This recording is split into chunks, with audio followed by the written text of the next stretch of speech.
요한복음 12장 23, 24절입니다.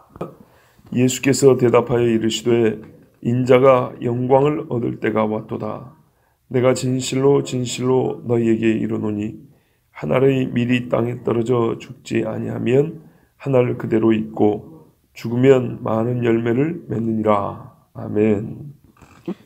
빌립과 안드레가 대련 헬라인들 앞에서 그리고 이미 있던 제자들과 그 사람들 앞에서 예수님이 23절, 24절 그리고 그 이하의 말씀을 하셨습니다. 오늘 23절에 중요한 단어 혹은 문구가 3개 있는데요. 하나는 인자, 또 영광 얻을 때입니다. 예수님이 그동안 하신 말씀을 귀담아 들었던 사람이라면 이 참 익숙한 말이고요. 또 이야기가 그리 어렵지는 않는데 만약에 귀담아 듣지 않았던 사람이라면 정말 무슨 이야기를 하는지 도무지 알 수 없는 말들입니다. 인자, 영광을 얻을 때 정말 알 수가 없죠. 제가 이렇게 말씀드린 이유가 있습니다. 헬라인들이 와서 뭘 물어보는 게 없습니다. 아직. 근데 예수님이 이렇게 말씀했다는 겁니다. 그 말은 전혀 알 수 없는 이야기를 이들에게 해서 무슨 소용이 있겠습니까? 그들이 어느 정도 알아먹을 수 있으니까 이런 말을 했겠죠. 자, 일단 인자는 선지자들을 통하여 예언하신 신이요 사람이신 메시아를 부른 호칭입니다. 그죠? 메시아의 왕권을 감추기도 하고 드러내기도 하는 호칭이 인자라 그랬습니다. 그 다음에 영광이란 것은 예수님이 직접 가르쳐 주신 것인데 죽음 후의 부활을 얘기합니다. 그리고 그러니까 이제 사망 권세 이기신 승리하신 주님을 이야기하죠. 승리하신 주님의 그 높여지심이죠. 얻을 때는 본인이 취하는 게 아니라 누가 준다는 얘기죠. 그죠? 당연히 아버지가 준다는 얘기고 6월절 어린 양으로서 대속의 죽음을 맞이해야 되는 그리고 아버지가 그 영광을 주시는 바로 그때 쉽게 말하면 이제 죽을 때 가까웠다 이런 말이죠. 예수님이요 자기를 만나온 헬라인에게 이유를 묻지도 않고 왜 이처럼 말씀하셨을까요? 질문이 없고요. 예수님이 그냥 하신 말씀이에요. 나귀를 잃고 찾아온 사울에게 잘 들어보세요. 나귀를 잃고 찾아온 사울에게 사무엘이 나귀 이야기는 짤막하게 하고 네가 이스라엘의 왕 될 거다 이야기 길게 했습니다. 사울이 그거 물어보러 온 거 아니죠.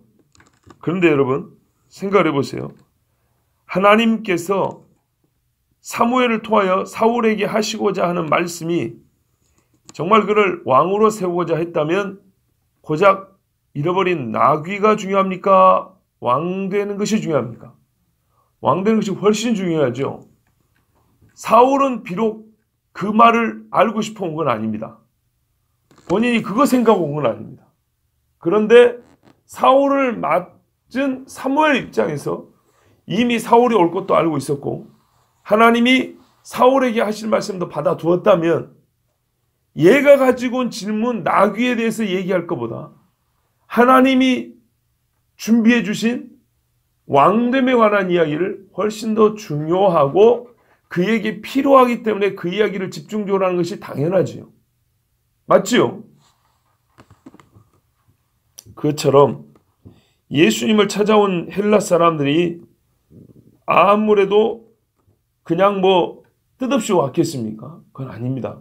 분명히 여쭙고 싶은 게 있었고 알고 싶은 게 있어서 왔다 이 말입니다.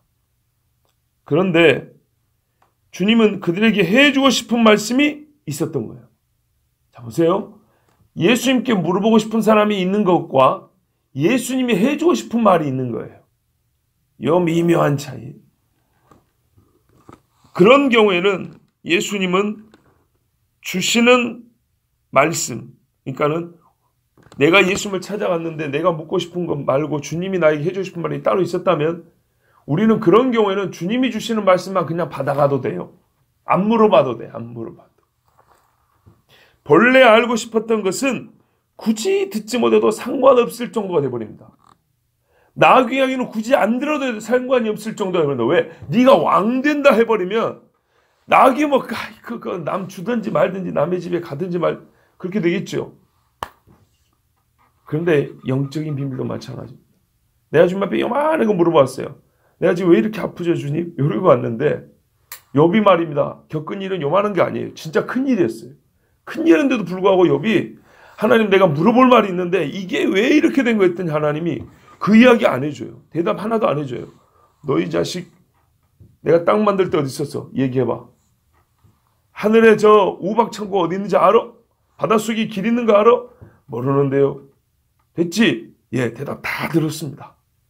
그리고 회개했고 하나님이 다 들었다 하니까 이전보다 더 큰 복 줬죠. 그죠? 무슨 말씀 이해되시죠? 하나님이 해주고 싶은 게 있고 그게 중요하고 그게 더 크기 때문에 사람이 가져온 질문에 대한 대답은 사실상 안 들어도 무방하고 주님이 주신 말씀 안에 다 들어있는 게 다. 자, 그러면 주님이 본래 모든 사람에게 이런 식으로 대답합니까? 처음 봤어요. 질문도 없는데 그냥 먼저 답변해버리고 누가 물어보지도 않는데 자기 할 말 해버리는 이런 경우는 우리 일반인들끼리 해도 이거는 참 무례하다 그러고 좀 더 거친 표현도 쓸 수 있죠. 주님도 그런 적이 없어요. 지금까지 오면 다 바리새인들조차도 물어보면 대답하고 그렇죠? 그랬어요. 근데 제 기억으로는 복음서에서 이거 거의 유일해요. 애써 찾아온 사람이 예수님한테 네가 뭘 원하느냐 이런 질문까지 했던 거예요. 아니 눈 감고 있는 사람한테조차도 그거 당연한 건데도 네가 뭘 원하냐 이렇게 물어봤던 주님이에요.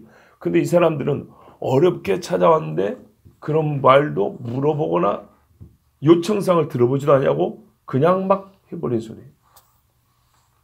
이런 적이 없었어요. 그 자기 죽음과 부활에 대하여 단도직입적으로 가르쳐 주신 것은 그때가 임박했기 때문이고 지금 자기를 찾아온 자들에게 이 비밀을 물어보지 않아도 말씀해 주시는 것이 합당하다고 여겼기 때문입니다. 주님이 합당하지 않은 일을 합격했습니까? 합당하기 때문입니다. 우리 생활상의 이야기로 빗대어 말하면 이렇게 볼 수 있어요.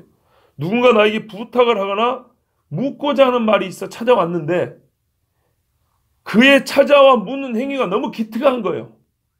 너무 기쁜 거예요, 그냥. 예. 사랑스럽고 감동스러울 때, 야, 네가 나한테 와서 야, 그럼 어떻게 해요? 나는 그 사람이 필요한 것보다 더 주죠. 이뻐서 더 준다고.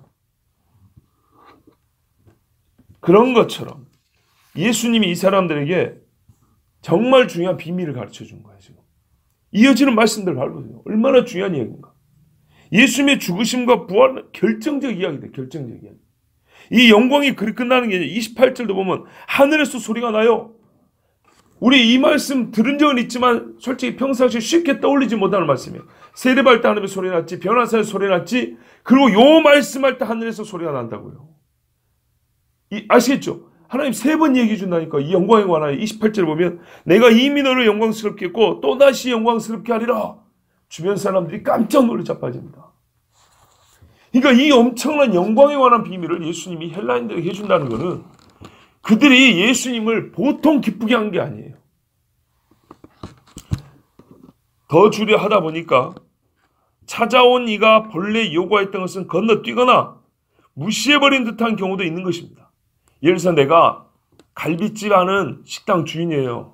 근데 가끔 인터넷 그런 글 올라오잖아요. 순댓국집에 정말 고개 여자애가 돈 모았고 아줌마 여기 순대 한 그릇 주세요. 근데 아버지가 메인이에요. 구걸한 거예요. 돈이 없으니까 아버지 드시고 싶어 대접한다고 순댓국 하는데 얼마 그 마음이 짠하고 그치요? 그 애를 보면 근데 돈을 안 받으면 자존심 상할 수 있으니까 순댓국집 주인이 이만큼 담아주고 그리고 뭐라냐면 아유 오늘 뭐가 좀 부족해서 덜 들어왔다고 돈은 1,000원 덜 받고 이런 사연이 있는 것처럼 너무 그게 이쁘니까 그런 거 아니에요. 감동. 만약에 내 갈비찜 갈비탕 시키면은 정말 받는 사람이 부끄럽지만 않다면 갈비를 그냥 구워주고 싶은 그런 마음이 있는 거죠. 그럴 때 갈비탕 안 줬다고 화냅니까? 아니죠. 갈비뼈를 구워주는데 누가 갈비탕 안 줬다고 화를 내겠어요. 예수님이 이렇게 막 더 부어주는 거라니까 지금. 무시해서가 아닙니다. 훨씬 더 좋은 것, 큰 것을 주고자 함이었기 때문이고, 이것을 우리도 살다 보면 그런 일이 있는 걸 알기 때문에 찾아와 묻거나 부탁하려 한 사람이 전혀 불만을 가지지 않고 오히려 어떻게 해요? 분에 넘치도록 감사하고 돌아가는 경우 있죠. 그렇지 않습니까? 그러니까 이 헬라 사람들이 아니 우리는 뭐 물어보지도 않는데 예수님 막 일방적으로 이렇게 얘기해주고 참 이 양반 들어왔던 건 좀 다르네. 이리 가지 않는다 이 말이에요. 자기들이 묻고 싶은 거 포함되고 거기에다 그냥 흔들어 넘치고 그냥 막 더 넘치도록 이렇게 주시는 거니까 충분히 대답을 꼭 합니다. 지금 예수님은요 자기의 인자됨에 관하여 묻고자 한 이들을 만난 겁니다. 그러니까 이 양반들이 어제 그랬잖아요. 예수님 면상 보러 온 거 아니라니까요. 지금 여러분 생각해 보세요. 유대인 중에 한 사람이 아니라 헬라인이 왔어요. 어쩌면 헬라 사람 중에도 수로보니게 사람, 조금 이 사람들 격을 낮추게 말하면요 개 같은 사람들이에요. 자녀의 떡을 쳐야 개에게 줌이 합당치 아니하다 했던 그런 사람들이에요. 저주받은 이세벨의 나라 사람들이라고요. 이세벨 동네 사람들. 그 사람들이 예수님을 찾아왔어요. 유대인들도 좀 있으면 다 배신할 건데 그냥 얼굴 본 게 아니라 뭐라 그래요? 예수님을 배웁고자 하나이다. 인자이신 주님을 보러 온 거예요. 이거 어떻게 확신하냐고요? 우리 성경에는 지금 요한복음 같은 경우에는 날짜가 바로 건너뜁니다. 어떻게 하냐면 이 12장이 며칠째 이야기인지 몰라요. 그런데 바로 13장으로 이어가면 6월절 바로 당일로 가버립니다. 하루 전날로 가버립니다. 하루 전날. 13장에. 무슨 말씀 이해되시죠? 12장에 예수님이 12장 입성해가지고 13장에 6월절 하루 전으로 가버린다고. 닷새가 가버린다고요. 그러니까 오늘 이 사건이 닷새 중에 며칠째 사건인지 정확히 몰라요. 정확히 모르는데 12장을 읽다 보면 하루 이틀 정도는 뒤에 남은 것 같은 느낌이 있어요. 하루 정도. 그러면 이 헬라 사람들이 찾아온 게 예수님이 꼭 입성한 날 찾아왔다는 보장이 없어요. 예수님이 예루살렘 올라와서 지금 어떻게 해요? 며칠 지난 다음에 찾아왔단 말이 된다고요. 보세요. 우리가 보는 20절에도 점 딱 찍혔죠. 명절에 예배하러 올라온 사람들이 헬라면 며칠 있는데 예수님이 입성한 날 이야기가 아니에요. 입성한 날 이야기는 19절로 끝납니다. 그리고 20절부터는 그 일주일 어간 어느 때인지 몰라요. 그런데 갑자기 13장에 가면 시작하자마자 6월절 하루 전으로 가버린단 말이에요. 그러니까는 마태, 마가, 누가 이렇게 찾아보면 이 사람들이 찾아오기 전에 어떤 일이 있었냐? 성전에서 예수님이 잡상인들을 치워버리고 대제사장과 바리새인들하고 논쟁하는 장면이 나와요. 권위 논쟁을 한다 이 말입니다. 네가 뭔데 이 짓을 하느냐 하는 그 권위 논쟁, 부활 논쟁, 가이사의 세금 받친 세금 논쟁, 이런 막 이야기를 합니다. 그리고 막 성전 다 뒤엎어버리죠. 자기가 성전이라 막 이렇게 얘기하시죠. 그 분이 아니에요. 뭐라고 할까? 천국 비유를 계속 하신 이야기 나옵니다. 다윗의 자손이 누구냐? 곧 메시아가 누구냐 논쟁을 했습니다. 그리고 조금 더 가면 바리새인과 서기관들 화했을진저 마태복음 23장 있죠? 잘하면 여기까지 듣고 온 겁니다. 이해되시죠? 무슨 말인지. 6월절 엿새 전문에 베다니 오셔서 닷새 전쯤에 예루살렘 올라와서 왔다 갔다 하면서 하루는 무화과 나무도 저주했잖아요. 그죠? 오가는 길에. 그러니까는요. 요 모든 일을 옆에서 보고 들었다 이 말입니다. 그러고 찾아온 헬라인들이 고작 얼굴 보러 온 건 전혀 아니죠. 예수님에게 뭘 확인하러 왔을까요? 가만 들어보니까 이 양반이 옛날 우리 동네 와서도 그랬더니 여기 와서도 유대인들하고 강력하게 대립을 하는데 자기가 메시아라는 얘기잖아요. 지금 결론 들어보면. 무슨 말 이해되시죠? 자, 그러니까 이 사람들을 앞에 놓고 주님이 딴청을 피우는 게 아니고 인자됨에 관한 핵심 이야기를 해주는 게 당연하다 이 말입니다. 이런 이야기를 듣고 누가 유대인이 찾아왔냔 말이에요. 이와 같은 상황이라면 예수님이 바로 그 선지자 메시아 인자이심을 찾아온 그들에게 친히 가르쳐 주신 것이 하나도 어색하지 않고 너무나 자연스럽습니다.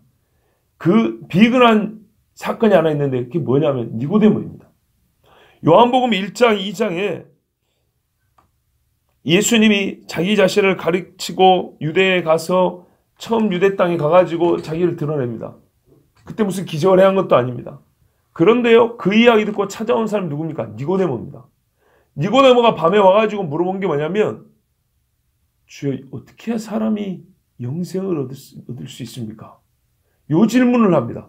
그런데도 그때도 보면 질문이 별로 그렇게 구체적이지 않은데 주님이 오히려 주도적으로 주제를 딱 정해갖고 쫙 얘기를 해버립니다. 기억나시죠? 그래서 영생에 대하여 거듭남에 대하여 우리 주님이 니고데모 덕분에 우리가 예수님의 깊은 가르침을 듣게 됩니다. 복음서 초반에. 그거 비슷한 상황입니다. 이 귀한 메시지를 듣고 예수님의 말씀을 듣고 예수님을 찾아와서 한 번 더 얘기해 주십시오. 우리가 분명히 듣고 싶습니다. 이게 뭡니까? 제자로 그렇잖아요. 선생님, 그러니까 예루살렘이 무너진다고 하셨는데 그게 언제 일어납니까? 그리고 아까 막 그 마지막 비유하고 막 하시던데 도대체 그 일은 언제 일어납니까? 이렇게 물어본 것처럼 그때 주님이 자세히 풀어 말한 것처럼 니고데모가 주님 앞에 찾아왔을 때 예수님이 그의 속마음을 알고 쫙 말씀해 주신 것처럼 이 사람들도 예루살렘 올라서 며칠 동안 예수님이 하신 일을 보고 듣고 이거는 그냥 지나갈 문제가 아니다. 이러고 찾아왔다 이 말입니다. 그러니 주님이 그것도 헬라인이 왔는데 마치 10명의 문둥병자가 고쳐졌더니 찾아와 경배하고 감사한 이가 이 사마리아 사람밖에 없냐? 그런 것처럼 얼마나 기쁩니까? 그죠? 이런 사람에게 주님이 막 가르쳐주고 싶어요. 영광에 대하여. 주님, 저는요 이 말씀 보면서 떠오르는 말씀이 있었어요. 좀 긴데 한번 들어보십시오. 구하라 그리하면 너에게 주실 것이요. 찾으라 그리하면 찾아낼 것이요. 문을 두드리라 그리하면 너희에게 열릴 것이니 구하는 이마다 받을 것이요. 찾는 이는 찾아낼 것이요. 두드리는 이는 이에게는 열릴 것이니라. 너희 중에 누가 아들이 떡을 달라 하는데 돌을 주며 생선을 달라 하는데 뱀을 줄 사람이 있겠느냐. 너희가 악한 자라도 좋은 것으로 자식에게 줄 줄 알거든. 하물며 하늘에 계신 너희 아버지께서 구하는 자에게 좋은 것으로 주시지 않겠느냐. 이 말씀이 불현듯 떠오른 거예요. 왜요? 왜 우리는 이 말씀을 물질과 건강에 관한 이야기에만 적용을 했을까? 영적인 비밀고 그리스도를 아는 이 지식은 왜 적용하지 못했을까? 복음서는 오히려 이걸 얘기해주고 있는데. 선생이요, 우리가 듣고자 하나이다. 선생님, 아까 했던 게 뭔 말입니까? 구하라 그러면 주실 것이요. 네? 이어지는 말씀 24절에서도 이 사람들이 어떤 용무를 가지고 주님을 찾아왔는지 확인할 수 있습니다. 주님이 또 하나의 계시를 주시면서 말문을 여시는 문구를 보세요. 내가 진실로 진실로 너에게 이르노니 그랬죠. 이거는 거짓이 아니고 확실하다는 얘기의 강조죠. 그런데 강조긴 한데 우리의 일반적으로 하는 말투로 바꿔보면요. 뭐라 하면 정말 잘 들어야 한다. 이런 뜻입니다. 보통의 우리가 한국식으로 말하면 지금부터 하는 말 진짜 잘 들어야 돼 이런 말입니다. 요거는 앞에 무슨 해놓은 말이 있을 때 한 얘기입니다. 그렇죠? 앞에 하는 말이 있고 그걸 거의 이제 그보다 더 깊이 파들어가면서 자 이제부터 하는 얘기는 진짜 잘 들어야 돼 이렇게 시작하는 거죠. 그럼 뭐예요? 앞에 23절에 인자에 관한 이야기하고 24절 이하의 요 이야기가 다 한 맥락 안에서 읽어져야 된다는 얘기입니다. 그러면 우리 주님이 지금 이 뒷이야기도 어떻게 해요? 인자에 관한 이야기에 더 깊은 가르침으로 주셨다는 얘기죠. 그러니까 예수님이 지금 이 주제하고 계속 이야기를 하고 있어요. 그렇다면 듣는 사람이 어떤 목적을 가지고 왔을 때 어떤 마음가짐을 지금 지니고 있을 때 이 말투가 어울리는가도 우리가 알 수 있습니다.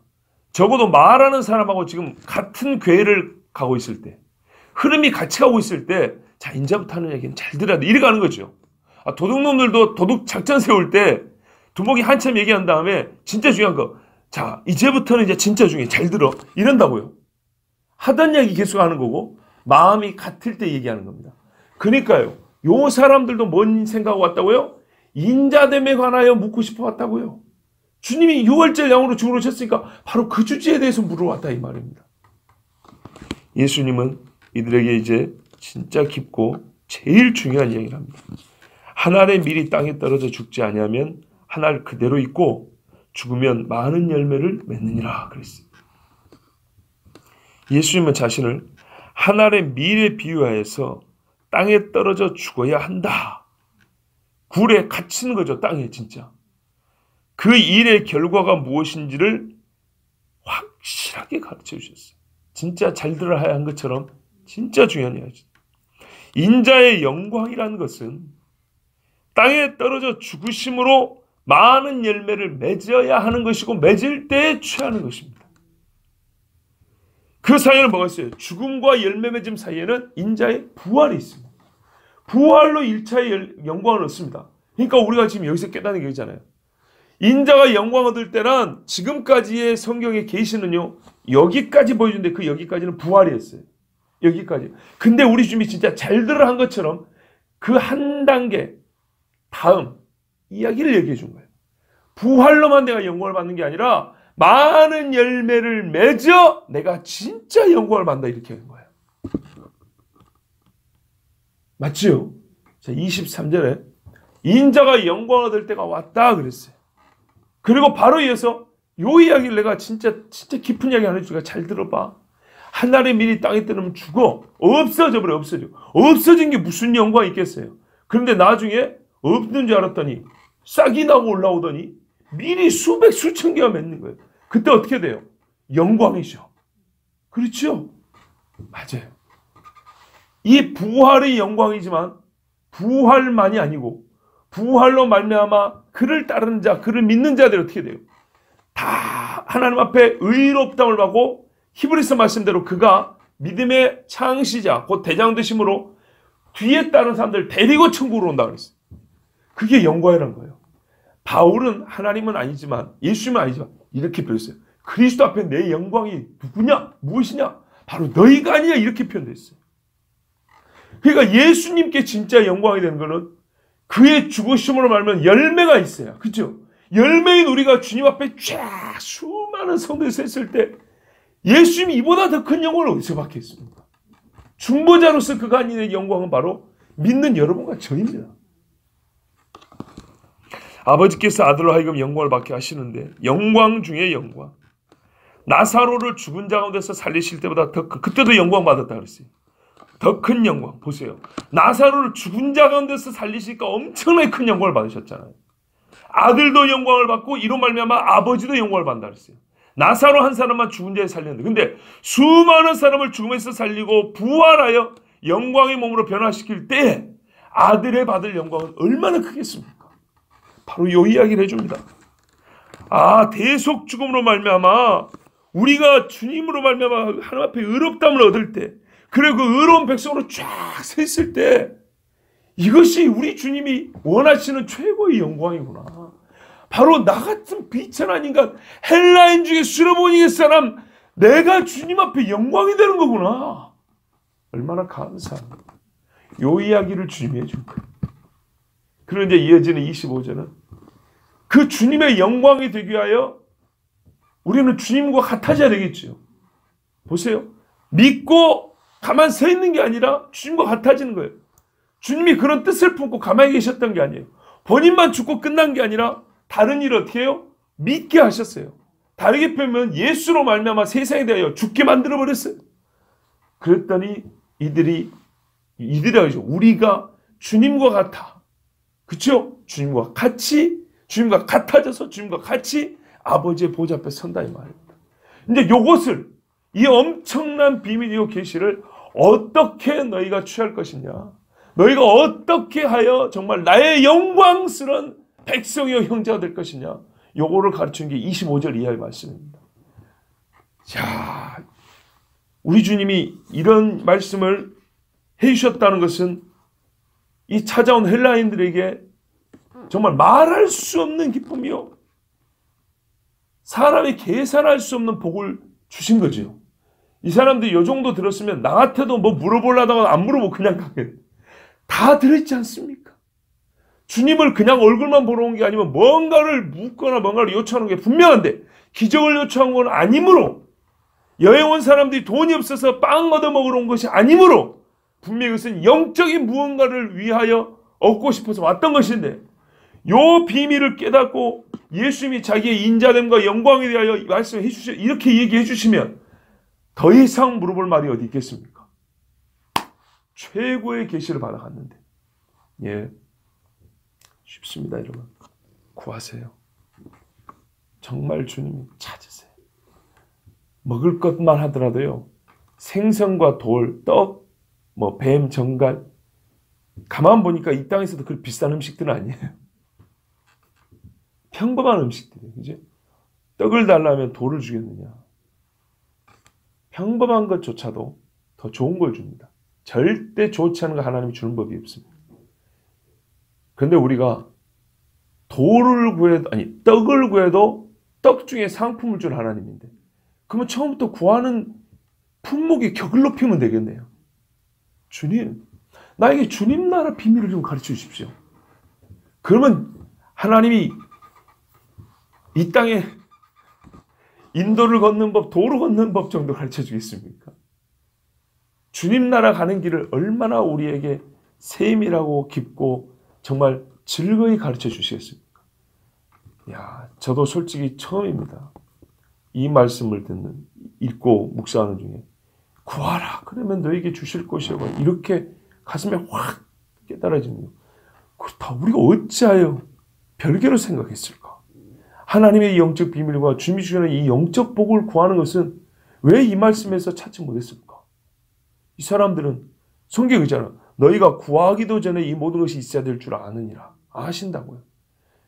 우리의 육체의 필요만 아시는 게 아니라 영적인 갈급함도 우리 주님이 알고 계십니다. 그렇다면 담대히 구하시고, 그때 주님은 혹 내가 처음 묻고자 했던 것, 내가 알고 싶었던 것과 다른 말씀을 주실 수도 있습니다. 그런데 그것은 사실 어떻게 해요? 욥과 같이 예수님이 뚱딴지 없는 하나님이 정말 우리의 질문과 마음을 무시해서가 아니라 그것을 포함한 훨씬 더 크고 훨씬 더 깊은 샘에서 나오는 물을 마시게 하고자 주신 말씀들입니다.